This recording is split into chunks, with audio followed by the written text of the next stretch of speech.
मी कोणत्याही पक्षाच्या विरोधात नाही. मी आहे फक्त माझे देव श्रीमंत छत्रपती उदयनराजे भोसले यांचा आशीर्वाद घेऊन मी त्यांच्या बरोबर आहे. लक्षात ठेवा, त्यांचा आदेश येईल त्याप्रमाणे मला वागावं लागतं, पळावं लागतं. आणि ते आदेश योग्य ठिकाणी देतात. ज्या ठिकाणी समाजावर अन्याय होतो त्या ठिकाणी ते आदेश देतात.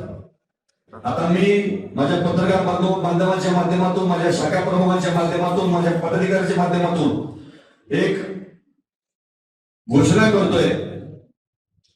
सातारा जिल्ह्यामध्ये उद्या माझे पदाधिकारी, माझे बावळे, माझे शाखा प्रमुख उद्या पोलीस स्टेशनला किंवा तहसीलदार कार्यालयामध्ये उद्या निवेदन देणार आहेत की सातारा जिल्ह्यामध्ये बेकायदेशीर जो गुटखा चालू आहे, बंदी असू दी, विक्री चालू आहे, सप्लाय चालू आहे, साठा चालू आहे, हे उद्यापासून बंद करावे ही विनम्र विनंती.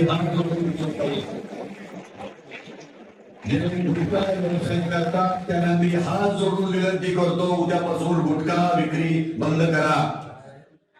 थोडे दिवस देईल, मी हात जोडून सांगते, पुन्हा हात सोडायची वेळ आणू नका. मी ही आपण नम्र विनंती करतोय. काय झालं हे नसता मला काय मी व्यसन करण्याचा निर्व्यसनी माणूस आहे. गुटख्यासाठी काय केलं आज आपल्या पत्रकार बंधू तुम्हाला सगळ्यांना माहिती आहे की काल परवाच आपल्या बघा वरच्या जंगलामध्ये सगळं ते ड्रग्सचा साठा सापडला, सगळ्या एकडीचा साठा सापडला. किती दुर्दैव आहे हो. आपल्या जिल्ह्याचं नाव आपण वाढवतोय, छत्रपतीचे वंशज आपल्या जिल्ह्यामध्ये आहेत आणि आपल्या व्यवसायात आपल्या जिल्ह्यात काय सापडतं, एकडीचा ड्रग्सचा साठा सापडतो. हे दुर्दैवी बाब लक्षात ठेवा खूप सर्वांसाठी.